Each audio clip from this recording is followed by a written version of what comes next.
বাংলাদেশ জমিয়ত আহলে হাদিসের ব্যবস্থাপনায় আয়োজিত মুসলিম জীবনে সুন্নাহর গুরুত্ব শীর্ষক দুদিনব্যাপী আন্তর্জাতিক সম্মেলনের দ্বিতীয় দিবসের এই অধিবেশনের মুআজ্জাজ সভাপতি প্রফেসর ডক্টর আব্দুল্লাহ ফারুক সাহেব,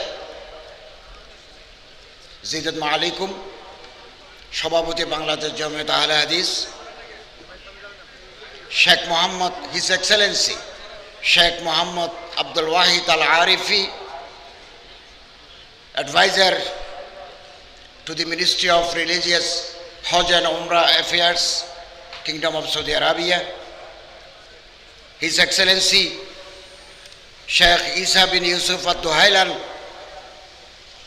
Ambassador of Kingdom of Saudi Arabia in Dhaka,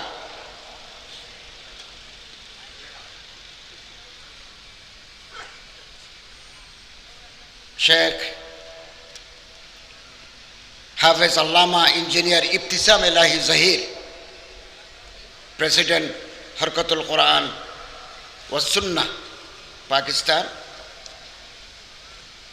religious attaché of Kingdom of Embassy of Saudi Arabia in Dhaka. Alhamdulillah, Allah Ta'ala শুকরিয়া আদায় করি আজকের এই দুদিন ব্যাপী এই কনফারেন্সে হাজির হতে পারলাম। আল্লাহ তাআলা তৌফিক দিলেন, আলহামদুলিল্লাহ। মানুষের জীবনে, মুসলমানদের জীবনে সুন্নাহর গুরুত্ব অপরিসীম। সুন্নাত যদি আমরা হারিয়ে ফেলি তাহলে বেদাত আমাদেরকে গ্রাস করে ফেলবে। তাওহীদ এবং রিসালাত এই দুইটাই হচ্ছে মৌলিক নীতিমালা, মৌলিক।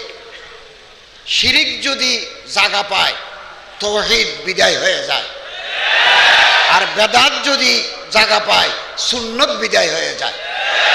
এই জন্য আমাদের দায়িত্ব হচ্ছে তাওহীদ এবং সুন্নতকে আঁকড়ে ধরা যে কোনো বিনিময়। আপনারা জানেন ফসলি জমিতে কিছু গাছ উঠে, এগুলোকে বলা হয় আগাছা। আগাছা পরিষ্কার করে না দিলে ভালো ফসল হয় না। গাছের উপর আরেকটা গাছ জন্মায়, কাঁঠাল গাছ।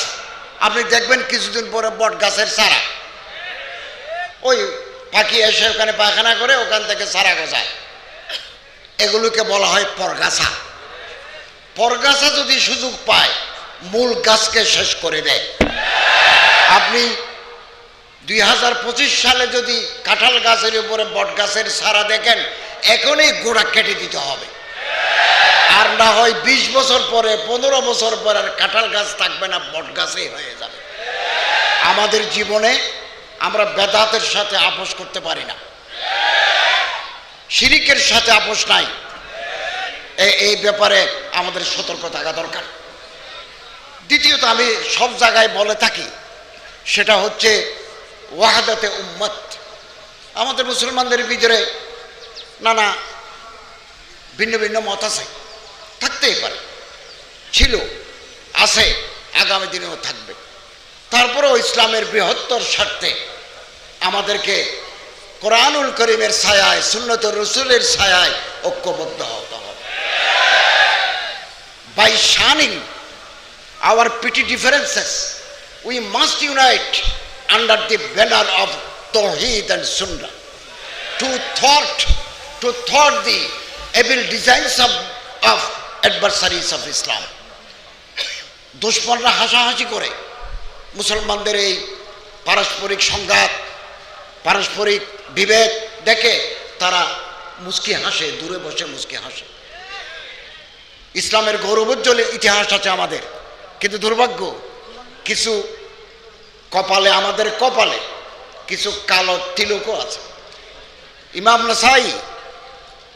ইমাম নসাইকে মুসলমানরাই মেরে ফেললো দামেস্কে। উনি মানাকিবে আলী রাদিয়াল্লাহু তাআলা আনহুর উপরে একটা কবিতা লিখেছেন। ইখতিলাফ ছিল, অমুকের উপর কেন লেখেন নাই, একথা বলে মারতে মারতে ওনারে মসজিদে মেরে ফেললো। আরেকজন ইমাম নসাই দুনিয়াতে জন্মগ্রহণ করবেন না, ইবনে জারির তাবারি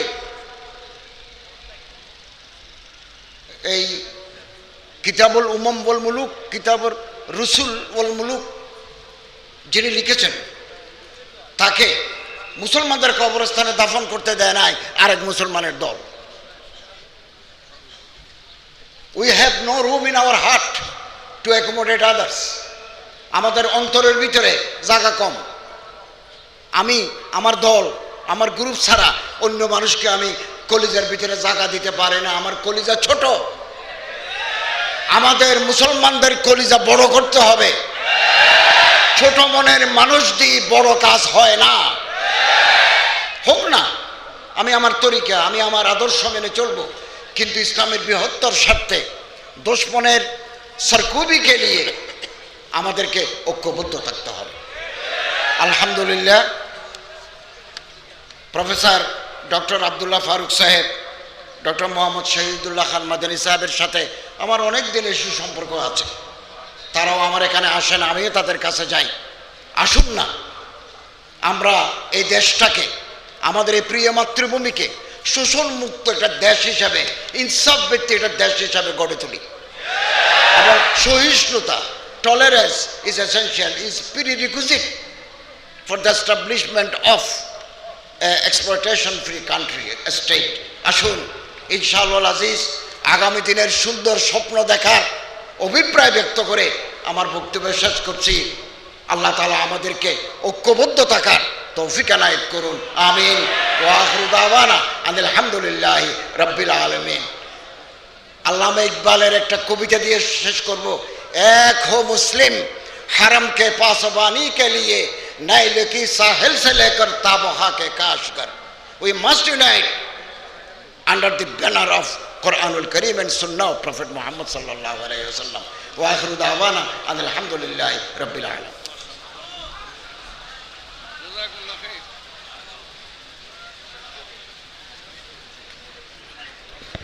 অসংখ্য ধন্যবাদ জানাচ্ছি আজকের মাননীয় প্রধান অতিথিকে অত্যন্ত মূল্যবান বক্তব্য দিয়ে আমাদেরকে ধন্য করার জন্য। বিনয়ের সাথে মাননীয় ধর্ম উপদেষ্টার কাছে আমাদের আবেদন, এই বৈষম্য বিরোধীর সময়ে আহলুল হাদিসদের প্রতি যেন কোনো বৈষম্য না করা হয়, সেই ব্যবস্থা মহোদয় গ্রহণ করবেন ইনশাআল্লাহ। আহলুল হাদিসরা প্রায় 4 কোটি আহলুল হাদিস এই দেশের নাগরিক। তাদেরও এই দেশে দাওয়াতি কাজ, কোরআন সুন্নাহর সুন্দরভাবে প্রচার করার অধিকার রয়েছে। তাদেরও এই দেশে মসজিদ নির্মাণ করার অধিকার রয়েছে, মাদ্রাসা ইউনিভার্সিটি প্রতিষ্ঠার অধিকার রয়েছে।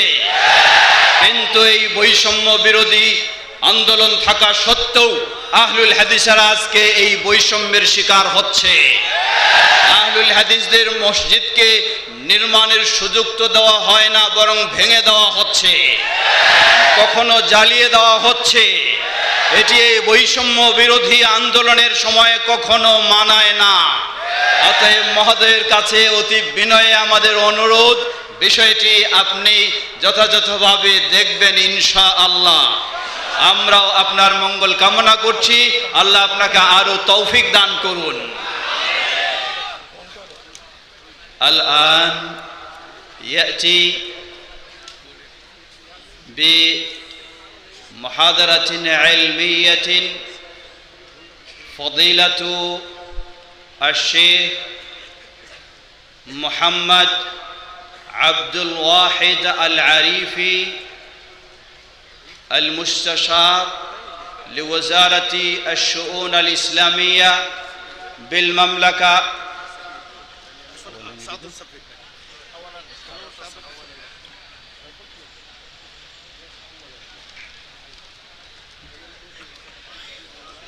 আমাদের মাঝে এই পর্যায়ে বক্তব্যের সূচি ছিল প্রথম দিনের প্রধান অতিথি, কিন্তু আজকে আমাদের মাঝে উপস্থিত রয়েছেন সৌদি রাষ্ট্রদূত। তার বিশেষ সরকারি এক প্রোগ্রাম রয়েছে, যার কারণে তিনি আগেই বক্তব্য রাখতে ইচ্ছা পোষণ করছেন। ফালআন يلقي يتفضل بإلقاء الكلمة الطيبة المفيدة للجميع سعادة الأستاذ عيسى بن يوسف الدحيلان سفير خادم الحرمين الشريفين لدى بنغلاديش فليتفضل مشكورا.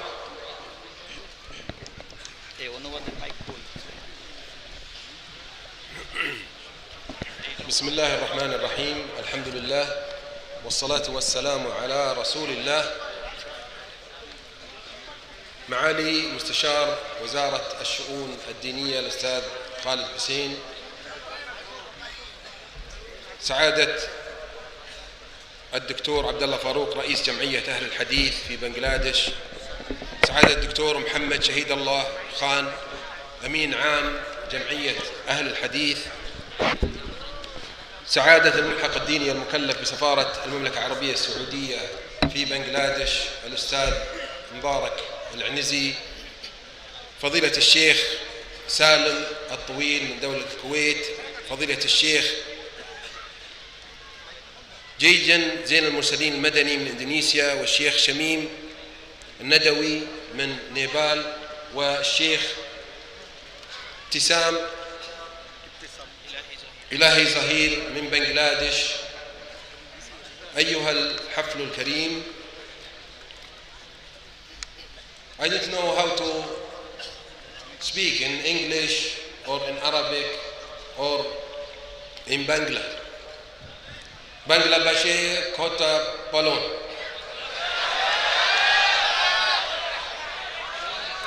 But I'll speak in the language of Quran. لغة القرآن الكريم، لغة البيان الساطعة البرهان، اللغة العربية. فالسلام عليكم ورحمة الله وبركاته. أنا أتشرف اليوم أن أكون بينكم للعام الثاني على التوالي لألتقي بهذه الوجوه النيرة وهذه القلوب المرحبة. شكرا لكم على حفاوة الاستقبال وكرم الضيافة، وأنا أحس أنني بين إخوتي في كل مرة آتي إلى هذا الجمع الطيب. أتقدم بجزيل الشكر بعد فضل الله سبحانه وتعالى إلى القائمين في جمعية أهل الحديث على ترتيب مثل هذه الملتقيات وهذه المؤتمرات التي تجمع وتؤلف وتوضح وتبين الإسلام المعتدل الصحيح الذي كان عليه السلف الصالح. ويأتي عنوان هذا العام هو أهمية السنة في حياة المسلم. إن السنة النبوية هي منهج حياة. يقول الله سبحانه وتعالى في سورة الأحزاب: لقد كان لكم في رسول الله أسوة حسنة. ويقول في سورة الممتحنة في الآية 4: لقد كان لكم أسوة حسنة في إبراهيم والذين معه. وبعدها بآية في الآية 6: لقد كان لكم فيهم أسوة حسنة. فالتأسي بسنة النبي صلى الله عليه وسلم هي منهج لحياة المسلم، يجب علينا أن نأخذ بها في كل شؤون حياتنا، وليس فقط في العبادات وإنما في المعاملات، فالدين المعاملة. والرسول صلى الله عليه وسلم يقول: خذوا عني مناسككم، صلوا كما رأيتموني أصلي. فمن يأتي بغير ذلك فهو مبتدع، وأهل البدعة في هذا الزمان كثيرون، ومنهم القرآنيون الذين يقولون بالاعتماد على القرآن فقط، وهذا مخالف لهدي النبي صلى الله عليه وسلم. فمن أين سنعرف أن صلاة المغرب 3 ركعات والفجر 2 ركعتين، وعن صفة الزكاة وطريقة الحج؟ الرسول صلى الله عليه وسلم يقول: ابتسامتك في وجهك أخيك صدقة، إماطة الأذى عن الطريق صدقة، اللقمة تضعها في فيه زوجتك لك بها صدقة. فجميع أمورنا ومختلف ما نفعله في اليوم هو من هدي النبوة، وما ينطق عن الهوى إن هو إلا وحي يوحى. فالحمد لله رب العالمين. لا بد لنا جميعا من اتباع هدي النبي صلى الله عليه وسلم، ونبذ البدع والخرافات والشركيات، وأيضا نبذ التطرف والإرهاب. فالإسلام دين سماحة، ودين وسطية، ودين اعتدال، ولا يجب أن ننجرف أو ننحرف لمن لهم أجندة معينة يريدون زعزعة استقرار الدول أو زعزعة المجتمعات. والمملكة العربية السعودية دائما تدعو إلى اتباع الوسطية والدين الإسلامي المعتدل الصحيح، ونبذ العنف والإرهاب.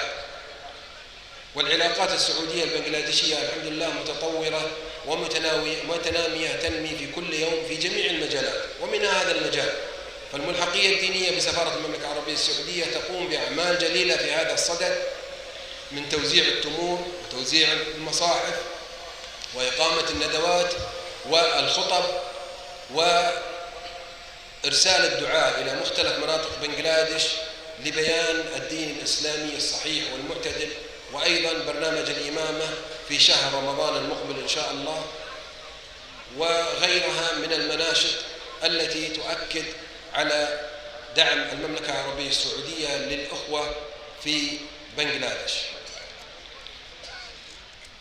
كما أود أن أشكر وأتقدم بالشكر الجزيل إلى فضيلة المشايخ الذين أتوا من 9 دول من مختلف دول العالم المشاركة في هذا المؤتمر، فجزاهم الله خيرا على أن تجشموا عناء السفر واجتمعوا والتقوا بأحبة لهم هنا في بنغلاديش ولقوا منهم كل ترحيب.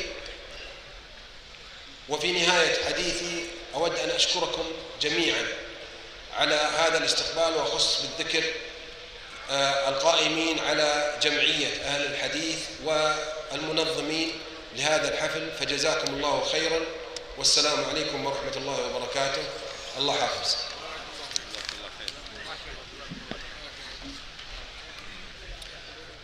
আমাদের সম্মানিত মেহমান, তিনি তার মূল্যবান বক্তব্যে প্রথমে আল্লাহ সুবহানাহু ওয়া তাআলার প্রশংসা করেছেন, নবী সাল্লাল্লাহু আলাইহি ওয়াসাল্লামের উপর সালাত ও সালাম পেশ করেছেন। অতঃপর তিনি বলেছেন যে আমার মনে হয় বাংলাতে বক্তব্য দিলে ভালোই লাগে, তবে আমি চাই কোরআনের ভাষায় বক্তব্য দিতে। তাই তিনি কোরআনের ভাষা আরবি ভাষায় তিনি তার বক্তব্য পেশ করেছেন। বক্তব্যে তিনি উপস্থিত আজকে যে বিভিন্ন দেশের আমাদের মেহমানগণ রয়েছেন এবং আরও দেশীয় আমাদের অতিথি সকলকে তিনি সম্বোধন করেছেন, সকলকে তিনি স্বাগতম জানিয়েছেন এবং বিশেষ করে বাংলাদেশ জমিয়ত আহলে হাদিস যে এই সুন্দর একটি আন্তর্জাতিক সম্মেলনের আয়োজন করেছে এজন্য কৃতজ্ঞতা জানিয়েছেন। অতঃপর তিনি বলেন যে আজকে এই যে মহাসম্মেলন এটি একটি গুরুত্বপূর্ণ বিষয়কে কেন্দ্র করে, সেটি হলো মুসলিম জীবনে সুন্নাহর গুরুত্ব, আহাম্মিয়াতুস সুন্নাহ ফি হায়াতি আল মুসলিম। মুসলিম জীবনে সুন্নাহর গুরুত্ব, বললেন যে এটি অত্যন্ত একটি গুরুত্বপূর্ণ বিষয়। এর আগে তিনি বললেন যে আজকে আমি আপনাদের মাঝে উপস্থিত হয়ে অত্যন্ত আনন্দিত। শুধু আজকে নয়, আমি পাশাপাশি গত বছরেও উপস্থিত হয়েছি, আবার আজকেও আমি উপস্থিত হয়েছি, এজন্য আমি আরও আনন্দিত। এবং তিনি বললেন যে আমি যেন আজকে আমার আকীদার ভাইদের মাঝেই আমি উপস্থিত রয়েছি, এটি আমার জন্য অত্যন্ত আনন্দের বিষয়, আমার জন্য অত্যন্ত প্রশান্তির বিষয়। অতঃপর তিনি বললেন যে গুরুত্বপূর্ণ বিষয় নিয়ে আজকে এই সম্মেলন, সেটি হলো মুসলিম জীবনের সুন্নাহর গুরুত্ব। আল্লাহ সুবহানাহু ওয়া তাআলা কোরআনুল কারীমে এ মর্মে অসংখ্য নির্দেশনা দিয়েছেন। আল্লাহ রাব্বুল আলামিন বলেন, লাকাদ কানা লাকুম ফি রাসূলিল্লাহি উসওয়াতুন হাসানাহ। ঠিক একইভাবে বিভিন্ন আয়াতের কিছু রেফারেন্স তিনি বলেন যে সুতরাং মানব জীবনে সুন্নাহ এটি একটি অপরিহার্য বিষয়, এর বিকল্প কখনোই কোনো চিন্তা করতে পারি না। বিশেষ করে ইসলামের প্রতিটি সালাত বলি, সিয়াম বলি, যাকাত বলি, সাদাকা বলি, সবগুলির ক্ষেত্রে সুন্নাহ একটি অপরিহার্য বিষয়। সুন্নাহ ছাড়া সেগুলি কখনোই বাস্তবায়ন করা সম্ভব নয়। অতঃপর তিনি বলেন যে সুন্নাহ এটি তো এমনি আসেনি, এটি এসেছে আল্লাহ সুবহানাহু ওয়া তাআলার পক্ষ থেকে, এটাও ওহী। আল্লাহ বলেন, ওমা ইয়ানতিকু আনিল হাওয়া ইন হুয়া ইল্লা ওয়াহয়ুন ইউহা। সুতরাং সুন্নাহ এটাও ওহী। অতএব আজকে যে কিছু বিভ্রান্ত চিন্তার মানুষ রয়েছে, তথা কোরআনই যারা বলে শুধু কোরআন মানব, হাদিস মানব না, তারা ভ্রান্ত, তারা কখনোই সঠিক পথে নেই। সঠিক পথ হলো সুন্নাহর অনুসরণ, কোরআন এবং সুন্নাহর অনুসরণই হলো সঠিক পথ। এভাবেই তিনি বলেন, সুতরাং আমাদেরকে কোরআন এবং সুন্নাহর আলোকেই সালাফদের মানহাজ অনুযায়ী আমাদেরকে ইসলাম মেনে চলতে হবে। অতঃপর তিনি বলেন যে সৌদি আরব এবং বাংলাদেশ উভয় দেশের মাঝে অত্যন্ত গভীর সুসম্পর্ক রয়েছে। বিশেষ করে বাংলাদেশের যে কোনো প্রয়োজনে সহযোগিতায় সৌদি আরব সবসময় ভূমিকা রেখে থাকে। সেই কোরআনুল কারীম বিতরণ বলি অথবা খেজুর বিতরণ বলি, আরও বিভিন্ন সমস্যার দুর্যোগের সময় সৌদি আরব বাংলাদেশের সহযোগিতায় সবসময় পাশে দাঁড়ানোর চেষ্টা করে। অতএব সৌদি আরব এবং বাংলাদেশের সাথে সুসম্পর্ক খুবই গভীর সম্পর্ক। অতঃপর তিনি আবারও বলেন, বাংলাদেশ জমিয়তে আহলে হাদিস আজকে প্রায় 9টি দেশ থেকে বিশিষ্ট ইসলামী স্কলারগণকে আমন্ত্রণ জানিয়ে এই সম্মেলনের আয়োজন করেছেন। বাংলাদেশ জমিয়তে আহলে হাদিসের কেন্দ্রীয় দায়িত্বশীল এবং সকলকে আমি কৃতজ্ঞতা জানাচ্ছি এই সুন্দর ব্যবস্থা গ্রহণের জন্য। কারণ এই ধরনের সম্মেলনের মাধ্যমে সঠিক ইসলামের প্রচার প্রসার এবং পারস্পরিক মানুষের মাঝে সম্পর্ক সম্প্রীতি আরও বৃদ্ধি হবে এবং আরও সুন্দর হবে। তাই আমি এটির প্রশংসা জ্ঞাপন করছি এবং এর কল্যাণ কামনা করছি। অতঃপর তিনি সকলকে ধন্যবাদ জানিয়ে তার সংক্ষিপ্ত বক্তব্য এখানেই তিনি শেষ করেন। ফাজাযাহুল্লাহু আহসানাল জাযা ونشكره لإلقاء كلمته الطيبة المفيدة ونسأل الله أن يبارك في حياته وفي عمله وفي علمه ونسأل الله أن يجعله في ميزان حسناته। আপনারা জেনে খুশি হবেন, গত কয়েকদিন আগেই বাংলাদেশে যত রাষ্ট্রদূত রয়েছেন সব রাষ্ট্রদূতের মধ্যে সেরা রাষ্ট্রদূতের পুরস্কার লাভ করেছেন আমাদের আজকের সম্মানিত রাষ্ট্রদূত ঈসা বিন ইউসুফ আত-তুহাইলাম। বলুন আলহামদুলিল্লাহ। সেরা রাষ্ট্রদূতের তিনি পুরস্কার পেয়েছেন, বলুন আলহামদুলিল্লাহ। আমরা চাই আল্লাহ সুবহানাহু ওয়া তাআলা ওনাকে বাংলাদেশের সেবায় আরো দীর্ঘদিন সময় থাকার সুযোগ দান করুন। ধন্যবাদ। উনি আপনাকে ধন্যবাদ জানাইছেন আপনাদেরকে। الآن يتفضل بإلقاء محاضرة القيمة العلمية في هذا المؤتمر فضيلة الشيخ محمد عبد الواحد العريفي المستشار لوزارة الشؤون الإسلامية بالمملكة العربية السعودية ফালিয়াতাফাদ্দাল মাশকুরা। এখন আমাদের গত দিনের যিনি খুতবা রেখেছেন এবং আজকের প্রধান অতিথি সম্মানিত শেখ মোহাম্মদ আব্দুল ওয়াহিদ আল আরিফি, তিনি তার মূল্যবান বিষয় হুজ্জিয়াতুস সুন্নাহ ফি দাওইল কিতাবি ওয়াস সুন্নাহ, অর্থাৎ কোরআন সুন্নাহর আলোকে সুন্নাহর যে প্রমাণিকতা, এই বিষয়ে তিনি মূল্যবান বক্তব্য রাখবেন। অনুবাদ করছেন শেখ হারুন হোসাইন। ترجمتكم فقرة كما تحبون. فقرة يكون أحسن. طيب. الحمد لله رب العالمين والصلاة والسلام على أشرف الأنبياء والمرسلين نبينا محمد وعلى آله وصحبه وسلم تسليما كثيرا. أما بعد، معالي المستشار خالد حسين، سعادة سفير خادم الحرمين الشريفين الأستاذ يوسف بن عيسى التحيلان، فضيلة الشيخ الدكتور عبد الله فاروق حديث في بنغلاديش، فضيلة العلماء والمشايخ، إخوان الحضور، السلام عليكم ورحمة الله وبركاته.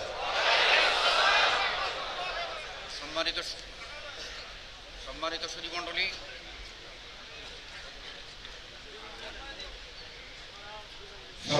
সুধীমণ্ডলী, আজকে এই পর্বে আমাদের মেহমান আল্লাহর রহম ও সালাম ও রাসূল সাল্লাল্লাহু আলাইহি ওয়াসাল্লামের প্রতি সালাত সালাম পেশ করার পর তিনি প্রথমেই সৌদি রাজকীয় সৌদি সরকারের বাংলাদেশে নিযুক্ত রাষ্ট্রদূত শেখ ঈসা আত-তুহাইলানকে সম্বোধন করেছেন। সভাপতি ডক্টর আব্দুল্লাহ ফারুক রহমাতুল্লাহকে সম্বোধন করেছেন এবং উপস্থিত বিভিন্ন দেশ থেকে আগত সমাগত মাশায়েখদেরকে তিনি সম্বোধন করে আপনাদের সকলকে সালাম জানিয়েছেন। أود أن أنقل لكم تحيات وسلام معالي وزير الشؤون الإسلامية والدعوة والإرشاد في المملكة العربية السعودية الشيخ الدكتور عبد اللطيف بن عبد العزيز آل الشيخ، الذي كان يود أن يكون بينكم اليوم، ولكن لارتباطه بمواعيد سابقة وأصر معاليه أن يشارك أحد مسؤولي الوزارة لمشاركة أخوان المسلمين في بنغلاديش هذا المؤتمر، إيمانا بأهمية هذا المؤتمر وللعلاقات الأخوية بين المملكة العربية السعودية وبنغلاديش. তিনি এই পর্বে আপনাদের সকলকে সৌদি সরকারের মাননীয় ধর্মমন্ত্রী শেখ আব্দুল লতিফ আল শেখ তার পক্ষ থেকে সালাম জানিয়েছেন, যিনি গত বছর আসার চেষ্টা করেছিলেন এবং এই বছর চেষ্টা করেছিলেন কিন্তু পারিপার্শ্বিক ব্যস্ততার কারণে আসতে পারেন নাই। তিনি বলছেন যে আমাকে দায়িত্ব দিয়েছেন এবং তার পক্ষ থেকে আমি এই অনুষ্ঠানে অংশগ্রহণ করেছি। كما أحب أن أبارك لسعادة السفير الأستاذ عيسى بن يوسف الدحيلان تكريمه من قبل حكومة بنغلاديش كأفضل سفير في بنغلاديش لعام 2024 ميلادية. তিনি বলেন এই পর্বে আমি বাংলাদেশ সরকারকে ধন্যবাদ জ্ঞাপন করছি যে চলতি হিজরি সনের এই সম্মেলনে আয়োজনের সুব্যবস্থায় তারা যে সহযোগিতা করেছেন সেজন্য বাংলাদেশের সৌদি আরবের ধর্ম মন্ত্রণালয়ের পক্ষ থেকে এবং সৌদি সরকারের পক্ষ থেকে বাংলাদেশ সরকারকে ধন্যবাদ। শ্রেষ্ঠ রাষ্ট্রদূত নির্বাচিত হয়। أشارككم اليوم بورقة علمية تتحدث عن أهمية السنة النبوية وجهود المملكة العربية السعودية في العناية بها. তিনি যে প্রথমেই বলেছিলেন যে বাংলাদেশ সরকারকে ধন্যবাদ জ্ঞাপন করেছিলেন, সেটি ছিল যে বাংলাদেশের নেতৃত্ব যত রাষ্ট্রদূত রয়েছেন সে রাষ্ট্রদূতের মধ্যে প্রথম শ্রেষ্ঠ রাষ্ট্রদূত নির্বাচিত হওয়া সৌদি রাষ্ট্রদূত নির্বাচিত হওয়ায় বাংলাদেশ সরকারকে ধন্যবাদ জানাচ্ছেন। এরপরে বলছেন আজকে আমি সুন্নাহ এর গুরুত্ব বিষয়ের উপরে আমার নির্ধারিত বক্তব্য পেশ করব। للسنة النبوية الشريفة أهمية عظيمة في الشريعة الإسلامية ومكانة سامية في حياة المسلمين، فهي المصدر الثاني من مصادر التشريع، ولأجل ذلك اهتم المسلمون بنشرها والتعريف بها. নবী করিম সাল্লাল্লাহু আলাইহি ওয়াসাল্লামের সুন্নতের গুরুত্ব সুমহান ইসলামী শরীয়তে এবং মানব জীবনে এর ব্যাপকতা অত্যন্ত বেশি, আর এটা ইসলামী শরীয়তের দ্বিতীয় উৎস হিসাবে এই বিষয়ে গুরুত্বের দাবি রাখে।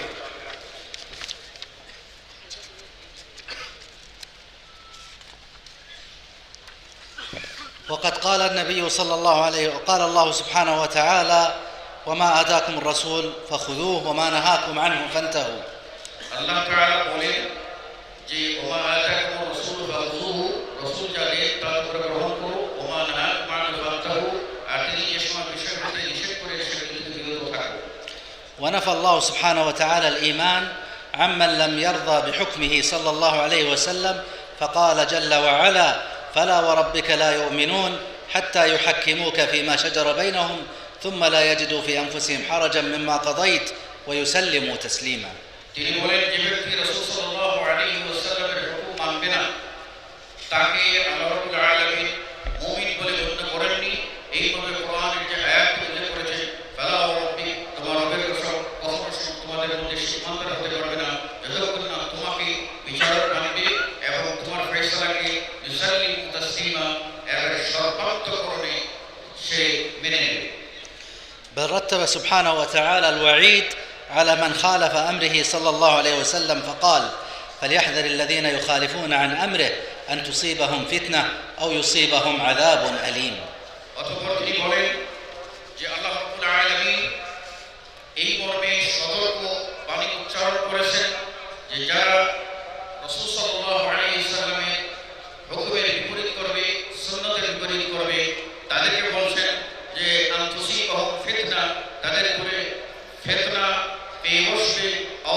লাহুম আযাবুন আলীম, অথবা তাদের উপরে ভয়াবহ আযাব, ব্যাপক আযাব নেমে আসবে।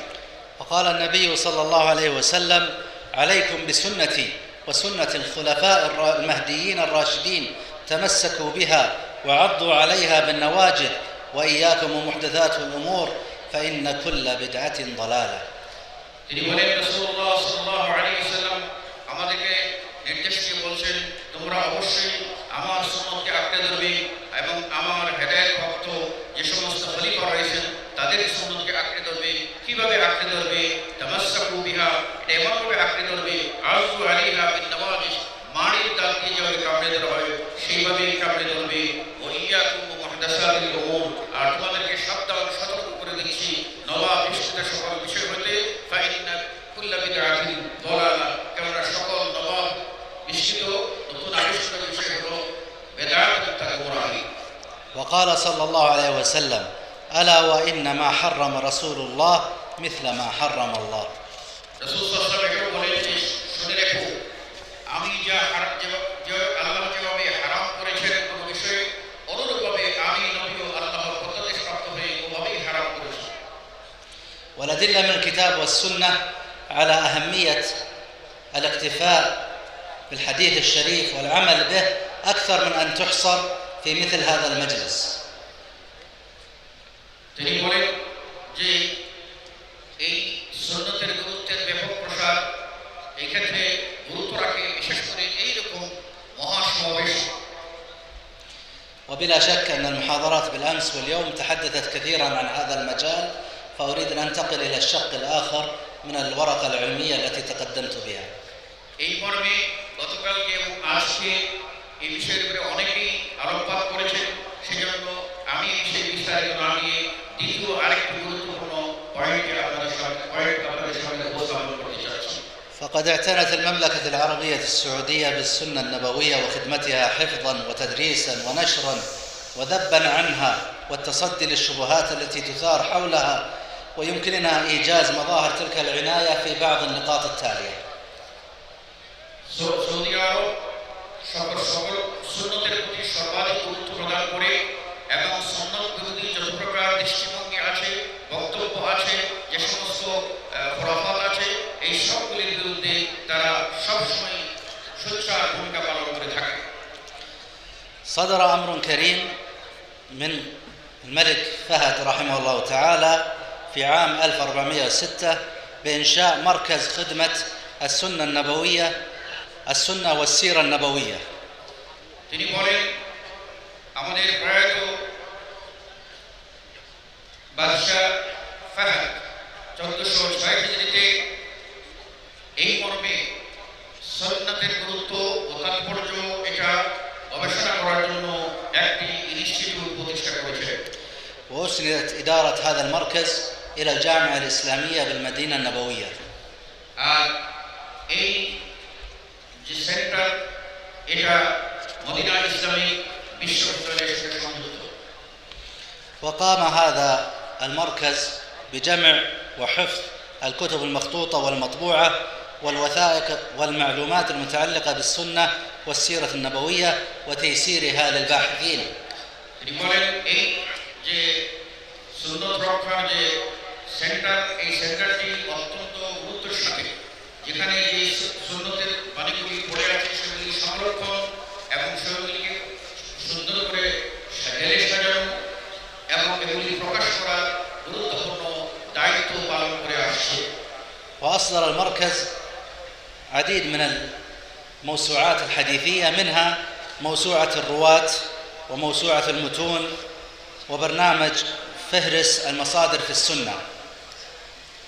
তিনি বলেন যে এই সেন্টার অনেকটি বিশ্বকোষ প্রকাশ করেছে, তার মধ্যে তিনটি গুরুত্বপূর্ণ, একটি হলো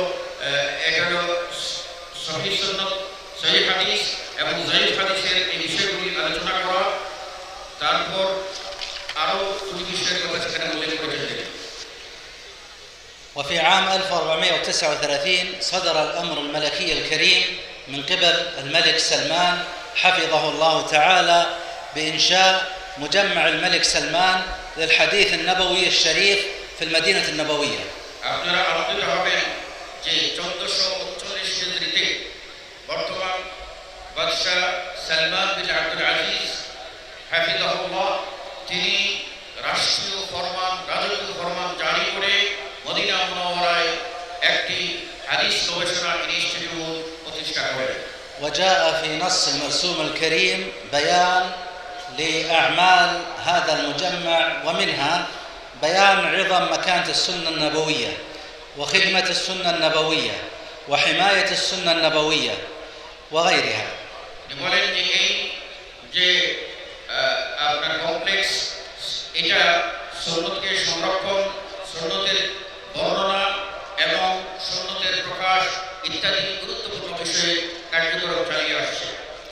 وذكر أيضا المرسوم بعض وسائل عمل المجمع، منها جمع الأحاديث النبوية الشريفة المتواترة والثابتة وتحقيقها وتوثيقها في كتاب واحد ونشره بعدة لغات.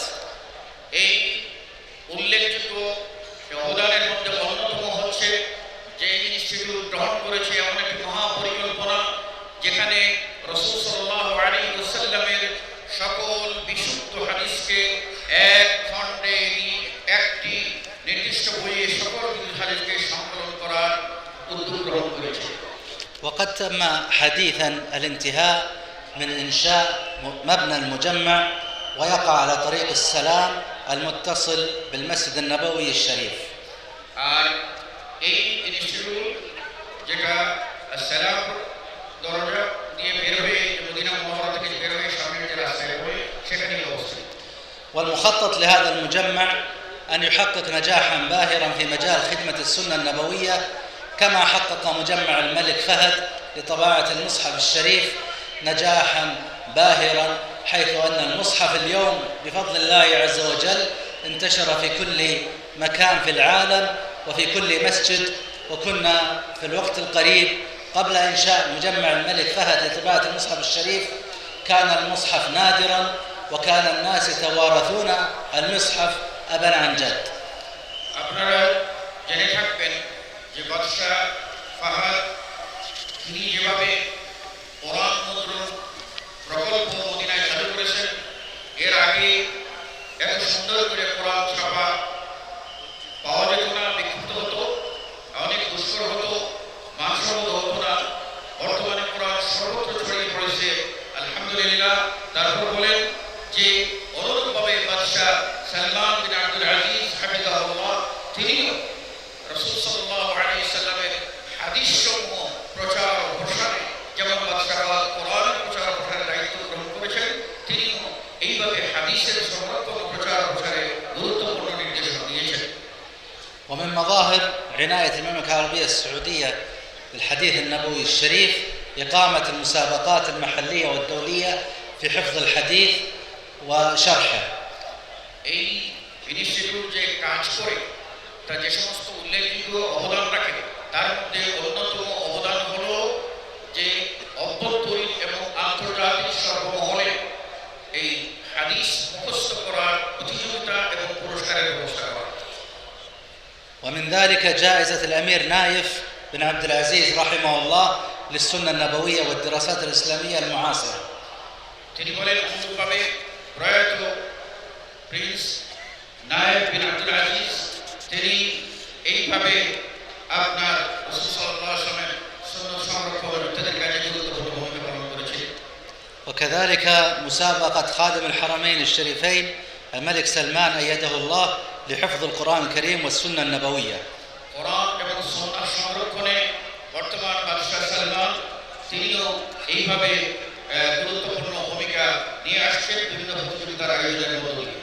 وبعض المسابقات في بعض الدول الأخرى، منها أظن العام الماضي أقيمت مسابقة في بنغلاديش عن طريق الملحقية الدينية لمثل هذه الأمور.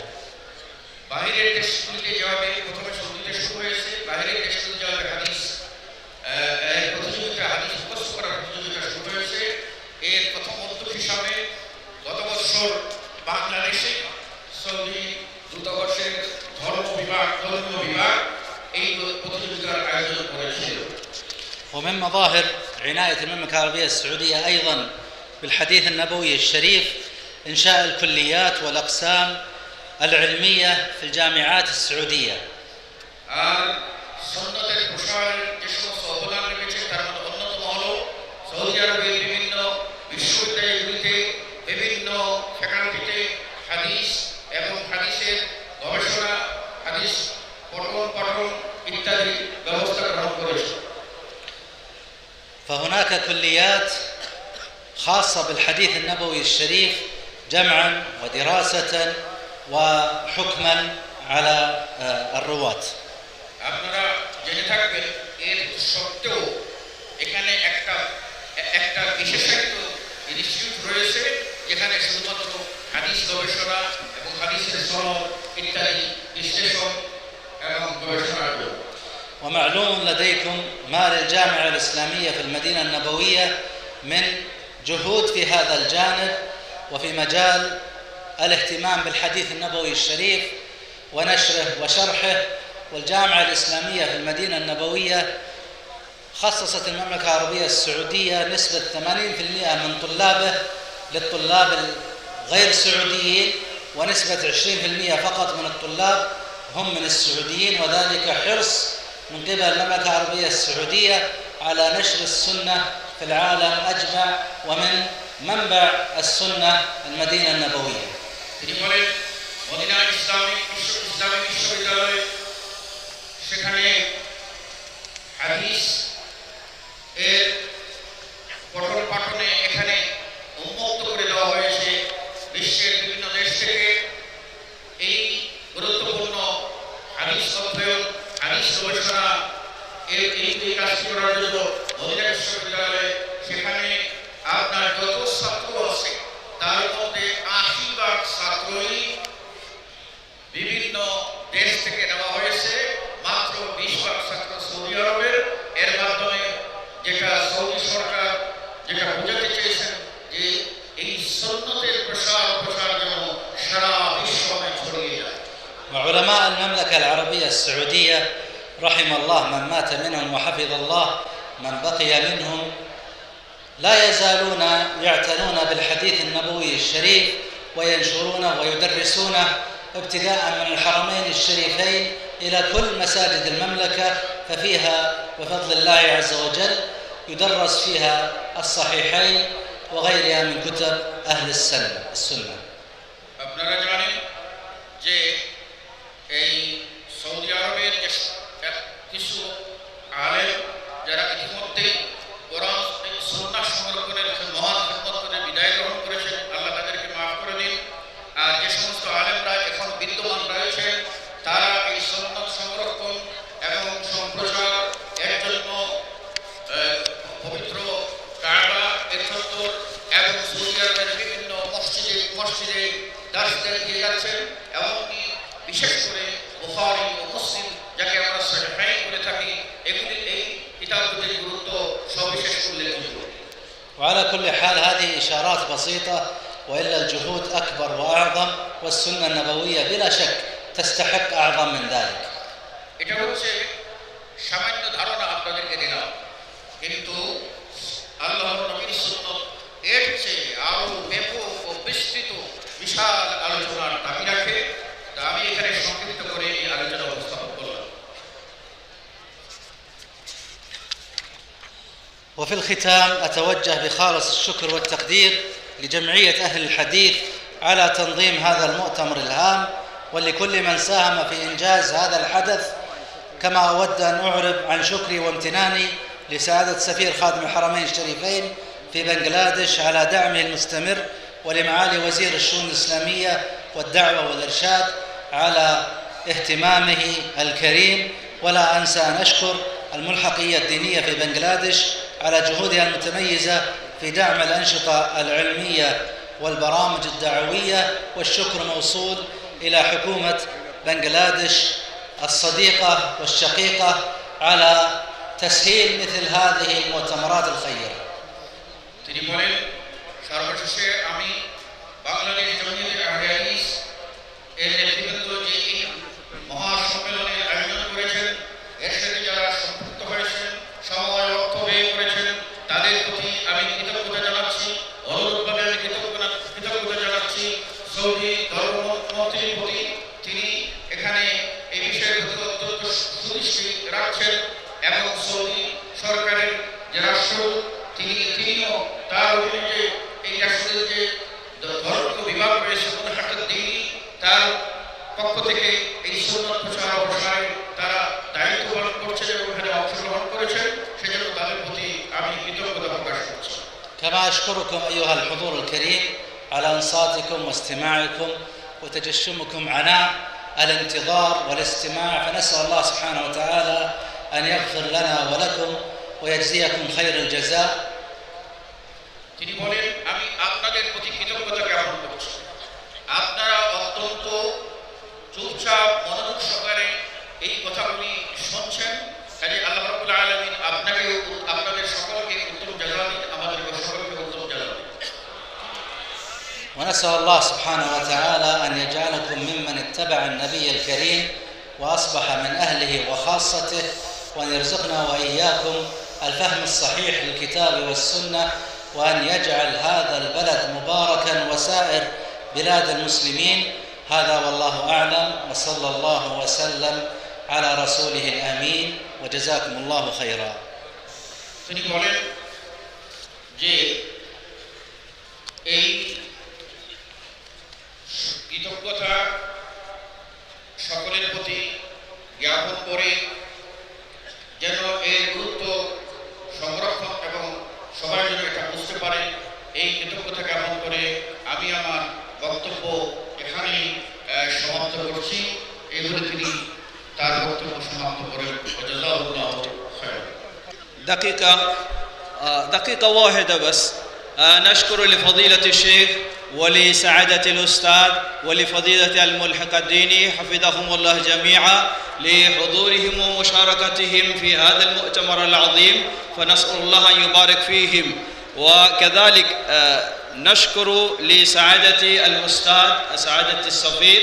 আপনারা জেনে খুশি হবেন, আমরা এই সম্মেলনের দাওয়াত দিয়েছিলাম হারামাইন শরীফাইনের যিনি প্রধান মাআলি ডক্টর আব্দুর রহমান আস-সুদাইস হাফিজাহুল্লাহকে। তিনি সাআদাতুস সফিরের মাধ্যমে দাওয়াত আমরা দিয়েছি, তিনি দাওয়াতকে আমাদের কবুল করেছেন, তবে পূর্ব ব্যস্ততা থাকার কারণে উপস্থিত হতে পারেননি। তিনি আমাদের এই সম্মেলনের সফলতা কামনা করেছেন, বলুন আলহামদুলিল্লাহ।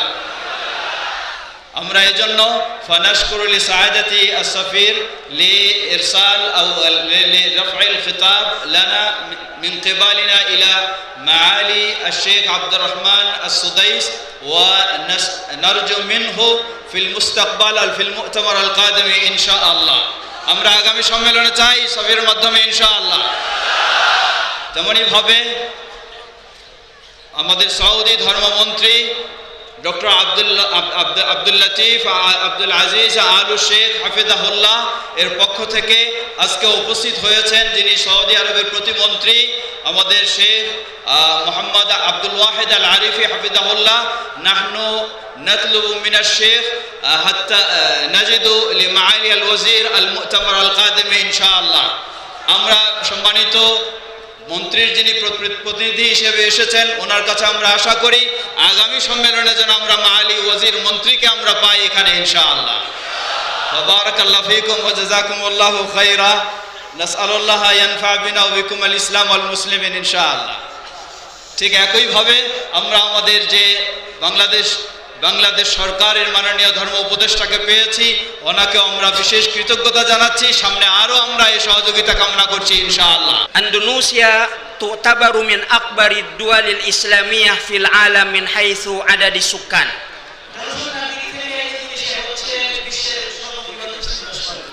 حيث يشكل المسلمون فيها حوالي 87% من مجموع السكان الذي بلغ عددهم ما يقارب 286 مليون نسمة.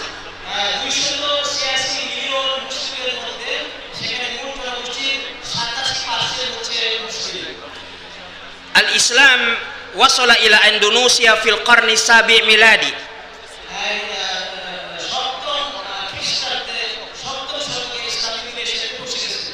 عبر التجار المسلمين الذين قدموا من الهند وسيلان والعراق واليمن.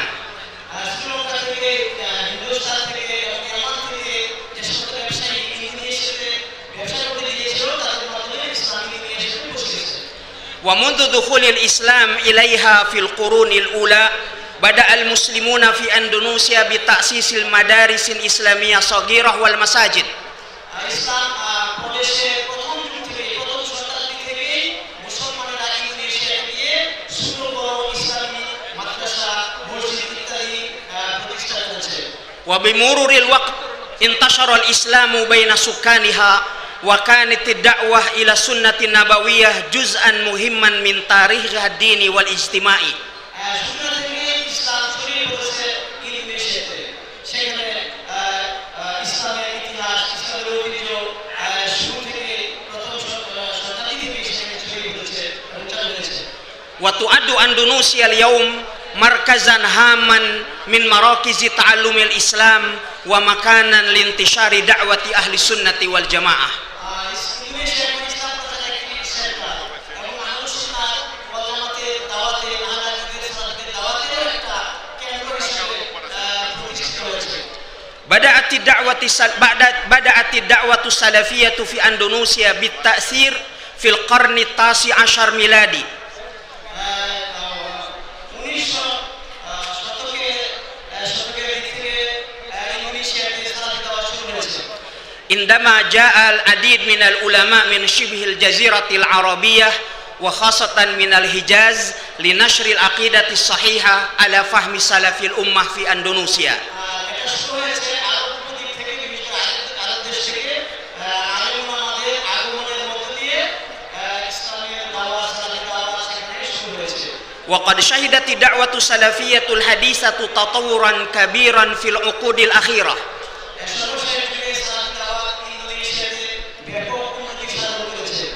وخاصة منذ أوائل القرن العشرين حيث بدأت الدعوة السلفية تأخذ طابعا مؤسسيا من خلال انتشار المدارس والمعاهد الإسلامية.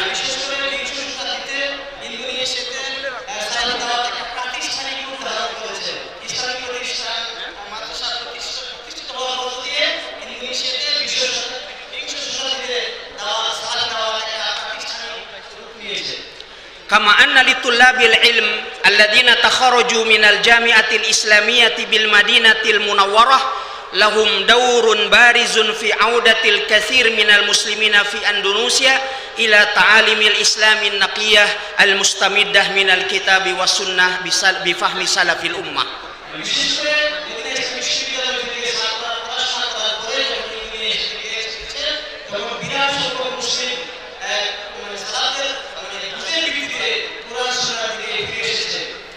أيها الحفل الكريم، تعددت الوسائل نشر الدعوة السلفية في أندونيسيا.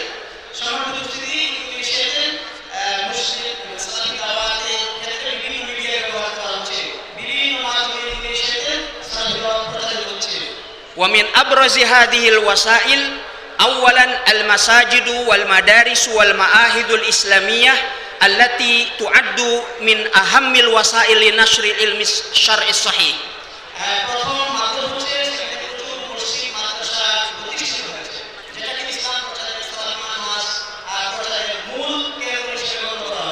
حيث يقوم العلماء من خلالها بتعليم العقيدة الصحيحة وفق منهج أهل السنة والجماعة.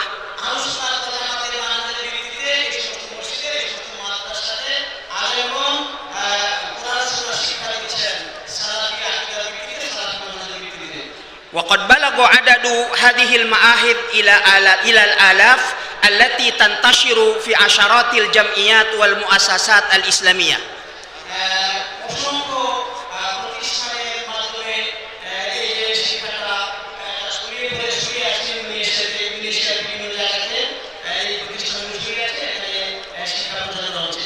بالإضافة إلى عشرات الآلاف من المساجد التي تدرس فيها التوحيد والمنهج الصحيح.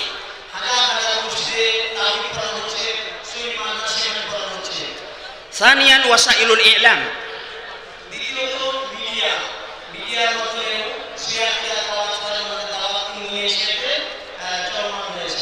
شهدت الدعوة السلفية في أندونيسيا انتشارا واسعا بفضل الوسائل الإعلام مثل القنوات الفضائية التي وجدت الآن 26 qanatan fadaiyatan salafiyah. বর্তমানে ইন্দোনেশিয়াতে 26টি মিডিয়া রয়েছে, টেলিভিশন রয়েছে, স্যাটেলাইট মিডিয়া রয়েছে, যার মাধ্যমে সালাত তেলাওয়াত ইন্দোনেশিয়াতে ব্যাপক প্রসার লাভ করেছে। Minha qanatu Mu'adz al-Fadaiyah allati ashraftu 'alaiha allati tubathu fi 65 daulah. তিনি নিজে একটা মিডিয়া তিনি প্রতিষ্ঠাতা হচ্ছে মুআযজ স্যাটেলাইট চ্যানেল, যেটা নাম হলো 65 56টি রাষ্ট্রে এই চ্যানেলের মানে মিডিয়াটা প্রচারিত সম্প্রচারিত হয়েছে, যেটা নিজেই তিনি পরিচালনা করেছেন, নিজেই পরিচালনা করেন। والإذاعات الإسلامية التي لا تقل عددها عن 70 إذاعة. সেখানে ইসলামিক রেডিও আছে 70টির মতো, 70টি কম নয় ইসলামিক রেডিও ইন্দোনেশিয়াতে রয়েছে মাশাআল্লাহ। وكذلك منصات التواصل الاجتماعي التي تسهم في نشر العلم الشرعي وتوعية الناس بعقيدة التوحيد. শেষে রয়েছে সোশ্যাল মিডিয়া, যাতে সহি মানহাজ সহি আকীদা ব্যাপকভাবে শিক্ষা দেওয়া হচ্ছে। رابعا المؤتمرات والدورات الشرعية. শেষে ইসলামিক প্রশিক্ষণ এবং বিভিন্ন সময়ে ইসলামিক ট্রেনিং প্রশিক্ষণ ইত্যাদি। تعقد هذه الدورات في مختلف المناطق في أندونيسيا سنوية حيث تجمع العلماء والدعاة لتوحيد الجهود وتعزيز الدعوة إلى التوحيد الصحيح. তাওহীদের দাওয়াতকে সমন্বিত করার জন্য এখানে এসে প্রশিক্ষণ কেন্দ্রে আলেমগণ অংশগ্রহণ করেন এবং তারা ঐক্যবদ্ধ প্ল্যাটফর্ম তৈরি করার জন্য, মানুষকে তাওহীদের উপরে একত্রিত করার জন্য, তাদের প্রচেষ্টাকে সমন্বিত করার জন্য আলেমগণ এসে কুর্সি অংশগ্রহণ করেন। أصحاب الفضيلة والسعادة وأيها الحفل الكريم، সম্মানিত উপস্থিতি, আল-উলামায়ে কেরাম, بجانب قوة انتشار الدعوة السلفية في أندونيسيا إلا أن هناك تحديات التي تواجهها. ইসলামী দাওয়াত সালাত দাওয়াত ইন্দোনেশিয়াতে ব্যাপকভাবে ছড়িয়ে পড়ার পাশাপাশি এটাকে বিরাট চ্যালেঞ্জের সম্মুখীন। منها التحديات الفكرية العقدية সেই সঙ্গে এক নম্বরে হচ্ছে আকীদাগত চ্যালেঞ্জ, বিভিন্ন মতাদর্শের চ্যালেঞ্জ, যেগুলো সালাত দাওয়াতের প্রতিপক্ষ এবং বিরোধী। حيث تنتشر بعض الفرق والطوائف التي تحاول تشويه صورة الدعوة السلفية وتقديمها على أنها دعوة متشددة متطرفة. বিভিন্ন মানে বিভিন্ন মাযহাব, বিভিন্ন চিন্তাধারা, ইসলামিক চিন্তাধারা, সেটা ইসলাম দাওয়াতে বিরোধিতা করে এবং তারা প্রচার করে যে তাদের যে সঠিক ইসলাম, একটি সালাফি আকীদা, সালাফি মানহাজের দাওয়াতে বিরোধিতার অপপ্রচার চালায় এবং নিজেদেরকে সঠিক পন্থীগুলো তারা প্রচার করে। ومنها التحديات الاجتماعية التي تتمثل في العادات والتقاليد التي تتعارض مع السنة النبوية الصحيحة. সেই সঙ্গে ইন্দোনেশিয়ার জাতীয় যে একটা প্রথা, জাতীয় ঐতিহ্য, এগুলো সালাফি আকীদা এবং সালাফি দাওয়াতের প্রতিপক্ষ বা সালাফি দাওয়াতের সামনে একটা চ্যালেঞ্জ স্বরূপ। ومنها التحديات السياسية التي قد يكون هناك بعض الضغوط على من جهات معينة على المؤسسات السلفية مما يستدعي الحكمة والصبر في التعامل معها. সেই সঙ্গে রাজনৈতিক ব্যক্তিদের পক্ষ থেকে বিরোধিতা রয়েছে, সালাফি দাওয়াতের বিরোধিতা রাখবে, তাদের অন্যতম হচ্ছে রাজনৈতিক ব্যক্তিত্ব, রাজনৈতিক ব্যক্তিরাও সালাফি দাওয়াতের সামনে একটা বাধা। أيها الحفل الكريم، في هذه المناسبة أريد أن أقدم بعض الاقتراحات وتوصيات لنا جميعا كالإخوة السلفيين في إندونيسيا وبنغلاديش. সালাফি ভাই হিসেবে আমি আপনাদের সামনে সালাফি দাওয়াতের উন্নতির বেশ কিছু প্রস্তাবনা আমি পেশ করছি। মুসলিম ভাই হিসেবে বেশ কিছু প্রস্তাবনা আমি পেশ করি, ইন্দোনেশিয়াতে উপকারী হবে এবং বাংলাদেশে উপকারী হবে এমন কিছু পরামর্শ আমি আপনাদেরকে দিচ্ছি। أولا عن أهمية الشراكة العلمية بين المؤسسات السلفية من خلال تبادل العلماء والدعاة بين أندونيسيا والدول الإسلامية الأخرى وخاصة مع جمعية أهل الحديث في بنغلاديش. এক নম্বর হচ্ছে যে আমাদের অভিজ্ঞতাকে বিনিময় করব বিভিন্ন রাষ্ট্রের মধ্যে যারা সালাফি দাওয়াতের কাজ করছে, ইন্দোনেশিয়া এবং বাংলাদেশ, বিশেষ করে বাংলাদেশ যেটা আলাদা বা বাংলাদেশ আলাদা ভাই আছে, তাদের সাথে আমরা বিশেষ করে আলাদা মত বিনিময় করবে সালাফি দাওয়াতের উন্নতি এবং অগ্রগতির জন্য। وفي هذه المناسبة السعيدة أقدم أسماء آيات التقدير لهذه الجمعية التي كانت رائدة وسباقة في هذا المجال وإن هذا المؤتمر هو أحد الأدلة الحية على ذلك. সর্বপ্রথম আমি কমিটি আহলাদিসকে সর্বোচ্চ অভিনন্দন জানাচ্ছি যারা এই সালাফি দাওয়াতের অপ্রতুল বলে আমি মনে করি, অপ্রসারণ আমি মনে করি এই দাওয়াতের সালাফি দাওয়াতের, তাদেরকে বিশেষ করে কমিটি আহলাদিসকে আমি সর্বোচ্চ অভিনন্দন জানাচ্ছি। ثانيا إنشاء مشاريع تعليمية مشتركة مثل المدارس والجامعات الإسلامية التي تعني بنشر منهج السلف الصالح. একবার চেষ্টা করছি যৌথ উদ্যোগে সালাফি মানহাজ সালাফি দাওয়াত প্রচারের জন্য মানে যৌথ উদ্যোগে ইনস্টিটিউট প্রতিষ্ঠা করা এবং এই দাওয়াতের কেন্দ্র প্রতিষ্ঠার মাঝে ইত্যাদি যেন যৌথ উদ্যোগে যৌথ প্রচেষ্টায় মানে তৈরি করা হয়। ثالثا تكثيف مثل هذه المؤتمرات والندوات العلمية دولية تجمع علماء أهل السنة لمناقشة الموضوع أو القضايا الدعوية المهمة.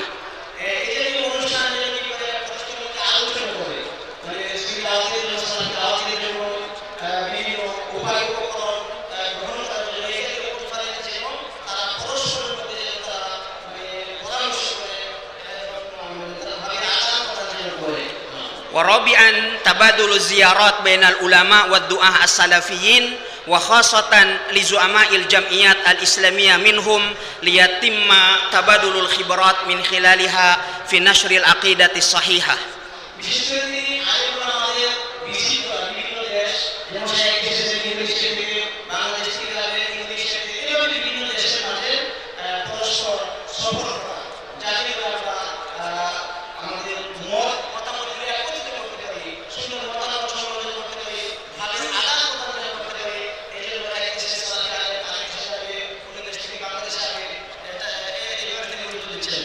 وأنا بصفتي كالمدير العام لمعاهد ومراكز معاذ بن جبل الإسلامية في أندونيسيا أدعوكم جميعا لزيارتنا فقلوبنا مفتوحة قبل معاهدنا ومراكزنا.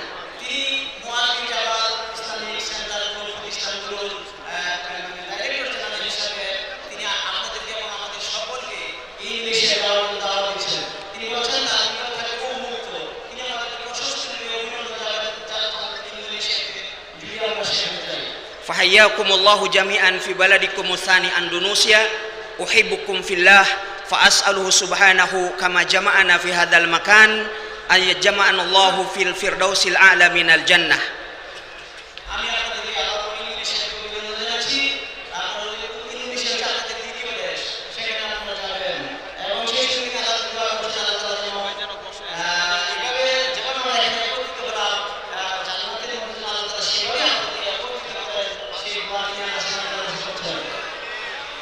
كما نسأل الله عز وجل أن يبارك في جهود العلماء والدعاة في نشر العقيدة الصحيحة وأن يوفقنا جميعا لخدمة الإسلام والمسلمين.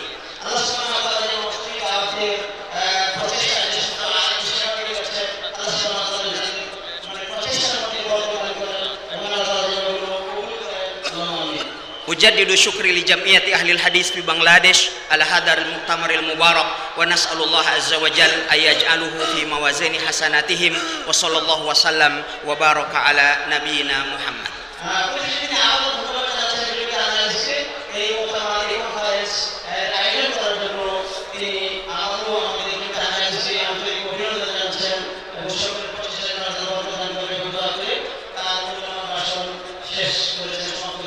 Assalamualaikum warahmatullahi wabarakatuh. Assalamualaikum warahmatullahi wabarakatuh. Alhamdulillahi wahda wassalatu wassalamu ala man la nabiyya ba'da amma ba'd. সম্মানিত আজকের সভাপতি, উলামায়ে কেরাম, উপস্থিতি, আল্লাহর প্রশংসা বলে করে শেষ করা যাবে না যে মাশাআল্লাহ আয়োজন আল্লাহ রাব্বুল আলামিনের খাস রহমতে সম্পূর্ণ হতে যাচ্ছেন। তা আমি ভূমিকা ছাড়াই আমাকে যে বিষয়ে দায়িত্ব দেওয়া হয়েছিল সরাসরি সে বিষয়ের দিকেই ঢুকে যাচ্ছি। সেটা হচ্ছে কি দায়ীর গুণাবলী ও বৈশিষ্ট্য। আসলে জমিয়তে আহলে হাদিসের সবাই দায়ী। আহলে হাদিস মানেই একজন দায়ী, অতএব প্রত্যেকের জন্যেই এই বিষয়টা জানা, বুঝা, হৃদয়ঙ্গম করা, এই অনুযায়ী দাওয়াত দেওয়া ফরজ হ্যাঁ, অতএব সেভাবেই আপনারা আশা করি দুটা কথা বলার যেটা ইচ্ছা করেছি মনোযোগ দেবেন। প্রথম কথা, এই গুণাবলী যদি আমি অর্জন করি তাইলে আল্লাহ রাব্বুল আলামিন এই দাওয়াতটা কবুল করবেন। এই কেন আমরা এই গুণাবলী বৈশিষ্ট্য অর্জন করব? যে আল্লাহ যেন আমার এই পরিশ্রমটাকে, এই দাওয়াতি এই ক্ষেত্রটাকে কবুল এবং মঞ্জুর করেন, তারপরে যেন জনগণের কাছে এটা কবুল হয়। আমি যদি উত্তম বৈশিষ্ট্য, উত্তম গুণাবলী অর্জন না করে এমনি যদি দাওয়াত দেই, তাহলে কিন্তু আমার এই দাওয়াত দুইটা মূল ক্ষেত্র, আল্লাহর কাছে কবুল হওয়া, দ্বিতীয় ক্ষেত্র হচ্ছে জনগণের কাছে কবুল হওয়া, দুটাই কিন্তু বৃথা যাবে। আর এর যে মূল লক্ষ্য সেটা সুসাব্যস্ত হবে না। মূল লক্ষ্যই হচ্ছে যে হেদায়েত দেওয়া, মানুষকে হেদায়েতের পথে আহ্বান করা, সিরাতুল মুস্তাকিমের পথে আহ্বান করা। এর রয়েছে বহু গুণ, এর রয়েছে বহু বৈশিষ্ট্য। তার মধ্যে অন্যতম প্রধান বৈশিষ্ট্য হচ্ছে ইখলাস। ইখলাস হচ্ছে আমলের মূল ভিত্তি, ইখলাস হচ্ছে আমল কবুলের রহস্য। এই ইখলাসবিহীন আমল কোনো কাজে আসবে না। অতএব এর অপরিহার্যতা আমরা সহজেই বুঝতে পারছি। এই দিকেই আল্লাহ রাব্বুল আলামিন বলছেন, ওমা উমিরু ইল্লা লিয়াবুদুল্লাহ মুখলিসিনা লাহুদ্দিন। তারপর আল্লাহ রাব্বুল আরো বলেছেন যে কুল ইন্না সলাতি ওয়া নুসুকি ওয়া মাহইয়া ওয়া মামাতি লিল্লাহি রাব্বিল আলামিন লা শারীকা লা। ইখলাস, সালাতে ইখলাস যেমন, তারপরে হজের ওয়ালিল্লাহি আলান নাসি হিজ্জুল বাইতি মান ইসতাতা ইলাইহি সাবিলা, যে আল্লাহর জন্যই হজ, আল্লাহর জন্যই সালাত, আল্লাহর জন্যই সিয়াম, আল্লাহর জন্যই যত রকমের ইবাদত সবগুলাই। তেমনি দাওয়াত একটা হচ্ছে মূল ইবাদতের অন্তর্ভুক্ত। অতএব দাওয়াতের মধ্যে ইখলাসের অপরিহার্যতা আমরা সহজেই বুঝি। এর তাহলে ফল কি? আমরা যদি ইখলাসের সাথে দাওয়াত দিই তাহলে এটা কবুল হবে আল্লাহর কাছে, এটা কবুল হবে আল্লাহর জমিনে, অর্থাৎ মানুষের কাছে। এটা আল্লাহ রাব্বুল আলামিন সরাসরি তাকে সহযোগিতা করবেন। এটা কবুল হবে দুনিয়াতে, এটা কবুল মানুষের কাছে কবুল হবে, এটা দাওয়াত, এই দাওয়াতটা কবুল হবে। এটা তাহলে প্রথম শর্ত। অতএব আমি সম্মানিত উপস্থিতি, আমি নিজেকে আগে, তারপরে ওলামায়ে কেরাম যত আছে আমাদের প্রধান থেকে নিয়ে সর্বসাধারণ আপামর যতজন আহলে হাদিস আছি আমরা, প্রতিটা সেক্টরে, প্রতিটা ডিস্ট্রিক্টে, প্রতিটা থানাতে, প্রতিটা শাখাতে যত আমাদের আহলে হাদিস ওলামা এবং সাধারণ মানুষও কিন্তু একজন দায়ী ইলাল্লাহ, হ্যাঁ, সে এখান থেকে মুক্ত নয়। অতএব প্রত্যেকের প্রতি আমি নিজেকে এরপরে আপনাদেরকে অনুরোধ করি যে আমাদের ইখলাস অনিবার্য। এটা ছাড়া আমাদের কোনো আমল যেহেতু কবুল হবে না, আমাদের দাওয়াতও কবুল হবে না, আমাদের সংগঠনও কবুল হবে না, এটা আল্লাহর কাছে কবুল হবে না, এটা জনগণের কাছে কবুল হবে না। অতএব আমরা নিজেকে সংশোধন করি। আমরা যেখানে আছি সেখানে জমিয়তের পতাকা তলে থেকে আমরা একেবারে আল্লাহর উদ্দেশ্যে, আল্লাহর সন্তুষ্টির জন্য আমরা এই দাওয়াতকে, তাওহীদের দাওয়াতকে ছড়িয়ে দেই, সুন্নতকে ছড়িয়ে দেই। কিন্তু জরুরি হলো ইখলাস। ইখলাস ছাড়া আমাদের কোনো ফল আসবে না। এরপর দ্বিতীয় যেটা অন্যতম বৈশিষ্ট্য, যে আমাদের গভীর এলেম অর্জন করতে হবে। এলেমের ক্ষেত্রে তারপরে যাকে আমরা দাওয়াত দিব তার ক্ষেত্রে আমাদেরকে এলেম অর্জন করতে হবে। তারপরে কিভাবে আমরা দাওয়াত দিব সেই ক্ষেত্রে এলেম অর্জন করতে হবে। তারপরে তৃতীয়ত যেটা আমরা বলবো, আলা বাসিরা দাওয়াত দিতে হবে। কুল হাযিহি সাবিলি আদউ ইলাল্লাহ আলা বাসিরা। হ্যাঁ, তো আল্লাহর এটাও দেখেন ইলাল্লাহ হতে হবে। তাহলে সব ক্ষেত্রে আমাদের ইখলাস যেমন এটা প্রধান। তারপর আলা বাসিরা, বাসিরা কিসের ক্ষেত্রে হবে? যে আমি যে পথে দাওয়াত দিচ্ছি সেক্ষেত্রে, এবং প্রতিটা ক্ষেত্রে আমাদের জেনে বুঝে এলেম অর্জন করতে হবে, হিকমত অর্জন করতে হবে। তারপরে মূল কথা, আখলাক চরিত্রকে ঠিক রাখতে হবে, সততা, আমানত, ধৈর্য, তার সহনশীলতা, তারপরে আর এর সাথে আরও যত মানুষের তাজকিয়া নফস, এগুলা এনে আমরা যদি দাওয়াত দেই তাহলে আমাদের এই দাওয়াত ফলপ্রসূ হবে। অতএব আল্লাহ রাব্বুল আলামিনের কাছে দোয়া, আল্লাহ রাব্বুল আলামিন যেন ইখলাসের সাথে দায়ের গুণাবলী নিয়ে আমাদেরকে যথাযথভাবে দাওয়াত তৌফিক দান করেন। আজকে পর্যন্তই মাশাআল্লাহ আমাদের সামনে উপস্থিত হয়েছেন, তার আমরা অপেক্ষায় আছি। আল্লাহ রাব্বুল আলামিন তৌফিক দাতা হাদা ওয়া সাল্লাল্লাহু আলা নবিনা মুহাম্মদ ওয়া আলা আলিহি ওয়া সাহবিহি আজমাইন। সুবহানাকাল্লাহুম্মা ওয়া বিহামদিকা আশহাদু আল্লা ইলাহা ইল্লা আনতা আস্তাগফিরুকা ওয়া আতুবু ইলাইক। गिरामी कद्र सदर मोहतरम जनाब अब्दुल्ला फारूक साहब, रईस जमीयत आलिल हदीस बांग्लादेश, और यहाँ के नाज़िम उमूमी बांग्लादेश जमीयत अहले हदीस बांग्लादेश के नाज़िम उमूमी जनाब शहीदुल्लाह खान साहब, स्टेज पर तशरीफ़ फरमा, मुअज़्ज़ज़ उलमाए किराम, और हमारे सामने इन समुंदरी तूफ़ान की शक्ल में उलमा, यहाँ के मुअज़्ज़ज़ीन और यहाँ के सामीन का बहुत बड़ा इज़्तिहाम जो मैं अपनी आँखों के सामने देख रहा हूँ। मुझे खुशी है कि आपसे मुखातब होने का और आपके सामने अपने ख़यालात को रखने का मौका मिला है। जैसा कि अभी मेरे तारुफ में आपको बताया गया कि मेरा ताल्लुक़ आपके पड़ोस में वाक़ मुल्क नेपाल से है, और मुल्क नेपाल की ज़बान सरकारी ज़बान तो नेपाली है, आपकी ज़बान बोलचाल की ज़बान भी और यहाँ की सरकारी ज़बान भी बंगला ज़बान है। लेकिन अल्लाह की कुदरत कि मैं आपसे उर्दू ज़बान में मुखातब हो रहा हूँ और उर्दू ज़बान में अपने ख़यालात को आपके सामने पेश कर रहा हूँ, और मुझे अच्छी तरह से ये बात मालूम है और मुझे इस बात का यकीन है कि आप मेरी बातों को अच्छी तरह से समझ रहे होंगे। हम मुसलमान और ख़ास तौर से अहले हदीस पूरी दुनिया में जहाँ भी रहते हों, हमारा एक दूसरे पर हक़ है और हम एक दूसरे के हुकूक़ को पहचानते भी हैं। दुनिया का हर मुल्क जहाँ मुसलमानों की आबादी है उसको हम कह सकते हैं कि ये हमारा मुल्क है। जैसा कि फ़ारसी का एक मिसरा है, हर मुल्क मुल्क मास्त कि मुल्क खुदाए मास्त, हर मुल्क हमारा है, क्योंकि ये पूरी सरज़मीन और पूरी कायनात अल्लाह की बनाई हुई है।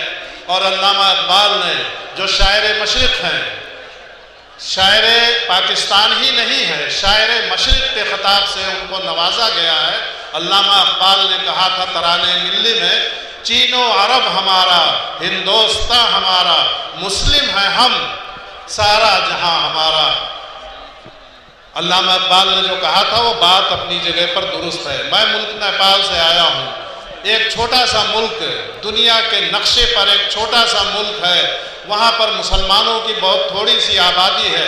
मुझे यहाँ आकर के और ये जान करके बेइंतहा खुशी हुई कि यहाँ पर हमारे भाइयों अहले हदीसों की तादाद तकरीबन 4 करोड़ है। यहाँ के लोगों ने बताया कि यहाँ हमारे अहले हदीस भाइयों की तादाद तकरीबन 4 करोड़ है, जबकि हमारे पूरे मुल्क की तादाद भी 4 करोड़ नहीं है, 3 करोड़ से कुछ ज़ायद है।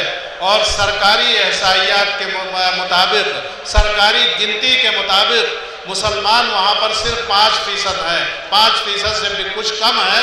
और सरकारी गिनती के मुताबिक मुसलमानों की आबादी वहाँ पर 16 लाख से ज़्यादा नहीं है।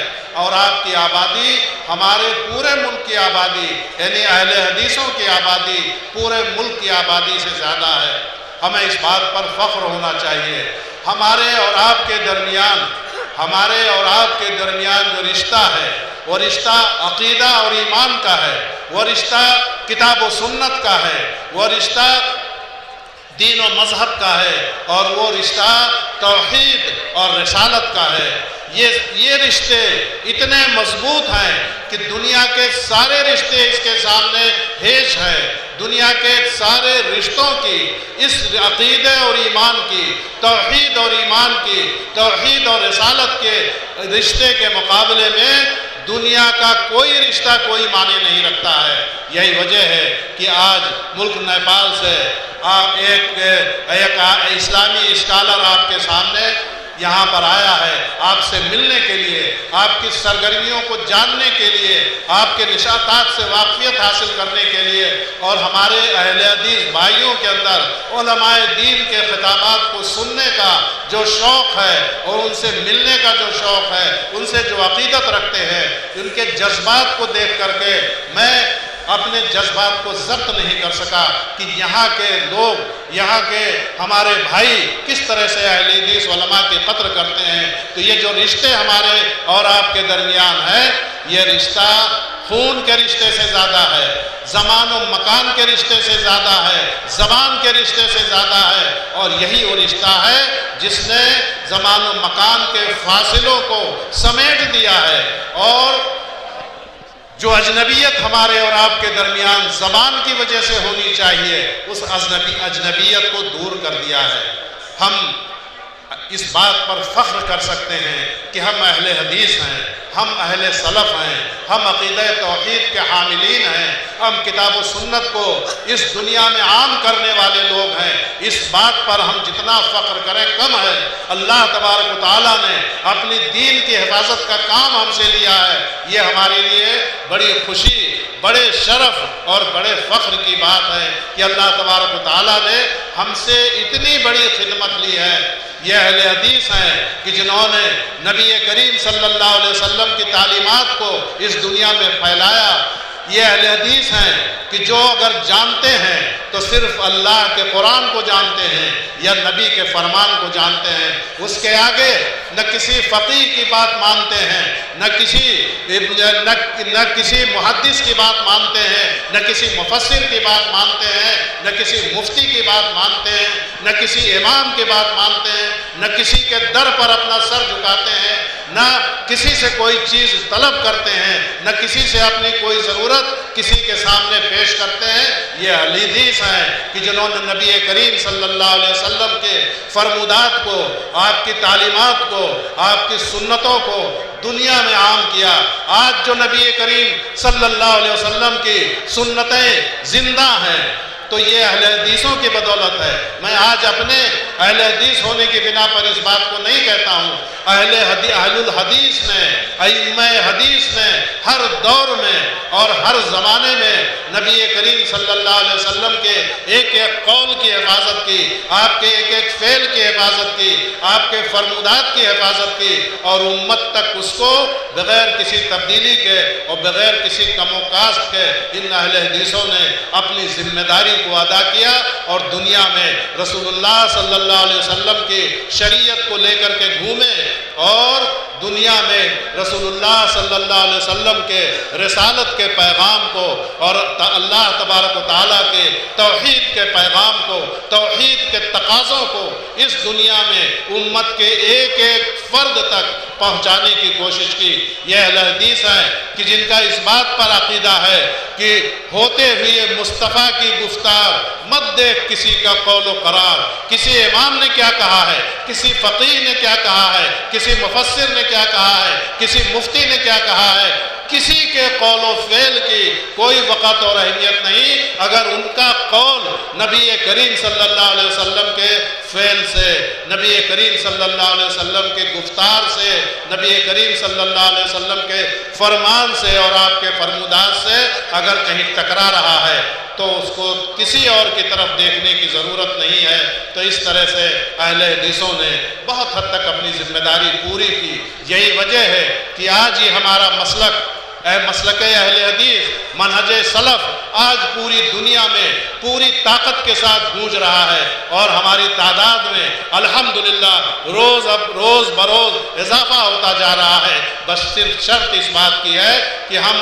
اس سے نبی کریم صلی اللہ علیہ وسلم کے فرمان سے، نبی کریم صلی اللہ علیہ وسلم کے پیغام سے ذرا بھی پیچھے نہ ہٹائیں اور دنیا میں آپ کے فرمان کو عام کریں۔ صحابہ کرام کی سیرتیں ہمارے لیے نمونہ ہیں۔ صحابہ کرام رسول اللہ صلی اللہ علیہ وسلم کی سیرت طیبہ تو ہمارے لیے نمونہ ہے ہی۔ ان فی رسول اللہ اسوۃ حسنہ، ان لکم فی رسول اللہ اسوۃ حسنہ، رسول اللہ کی زندگی میں ہمارے لیے اسوہ اور نمونہ ہے۔ لیکن ان صحابہ کرام نے جو رسول اللہ صلی اللہ علیہ وسلم کے تربیت یافتہ تھے، وہ صحابہ کرام جنہیں رسول اللہ صلی اللہ علیہ وسلم کے مکتب میں درس حاصل کرنے کا موقع ملا تھا، وہ صحابہ کرام ان کی زندگیاں بھی ہمارے سامنے ہیں۔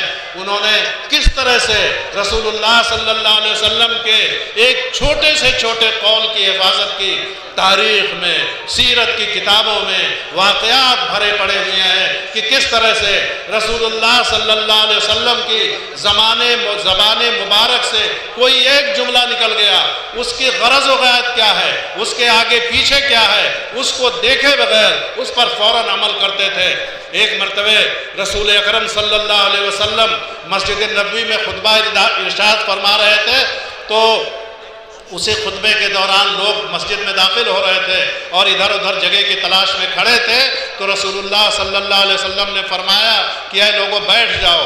हज़रत अब्दुल्ला इब्न रवाहा मस्जिद में दाखिल हो रहे थे, अभी एक पैर मस्जिद के अंदर था, एक पैर बाहर था, या मस्जिद के बाहर थे। उन्होंने रसूलुल्लाह सल्लल्लाहु अलैहि वसल्लम की बात सुनी और फ़ौरन उसी जगह पर मस्जिद के दरवाजे पर बैठ गए। नमाज के बाद रसूलुल्लाह सल्लल्लाहु अलैहि वसल्लम ने दरियाफ्त किया कि अब्दुल्ला ये बैठने का कौन सा तरीक़ा है कि तुम दरवाजे पर बैठ गए, अंदर जगह थी। तो उन्होंने कहा अल्लाह के रसूल, मेरे कानों ने सिर्फ एक बात सुनी कि भाई लोगों बैठ जाओ, मैंने ये नहीं देखा कि आप किसको कह रहे हैं। आपकी आवाज़ मेरे कान में पहुंची और उसके बाद मैंने उस पर आपके हुक्म पर अमल करना ज़रूरी समझा। तो हम रसूलुल्लाह सल्लल्लाहु अलैहि वसल्लम के जानिसार हैं, रसूलुल्लाह सल्लल्लाहु अलैहि वसल्लम के खादिमान हैं। हमारा फ़र्ज़ है कि रसूलुल्लाह सल्लल्लाहु अलैहि वसल्लम की तालीमात पर अमल करें और सहाबा ने जिस तरह से अमल करके दिखाया है उसी तरह से हम भी अमल करके अपने को रसूलुल्लाह सल्लल्लाहु अलैहि वसल्लम का सच्चा वफ़ादार साबित करें और ये साबित कर दें कि अगर इस दुनिया में रसूलुल्लाह सल्लल्लाहु अलैहि वसल्लम की तालीमात ज़िंदा हैं, अगर आपकी सुन्नतें मिटने से ज़िंदा हैं, आपकी सुन्नतें मिटी नहीं है, तो ये अहले हदीसों के सर उसका सेहरा जाता है। अल्लाह तबारक ताला हम सब को दीन इस्लाम पर चलने की और आपकी सुन्नतों को ज़िंदा रखने की तौफीक अता फरमाए। व आखिर दावाना अनिल हम्दुलिल्लाहि रब्बिल आलमीन।